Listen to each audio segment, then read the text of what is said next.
Hi there, what's up? In this video, I'll give you a quick guide on how you can merge cells in Google Sheets. So the first thing that you will have to do is select the cells you want to merge.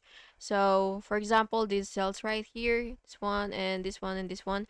And now that you've chosen your cells, what you will have to do is click the merge button. So it should be right here. So just go ahead and click that and click OK to confirm. And as you can see, it has been changed and now it's been merged. So you could also apply your preferred merge.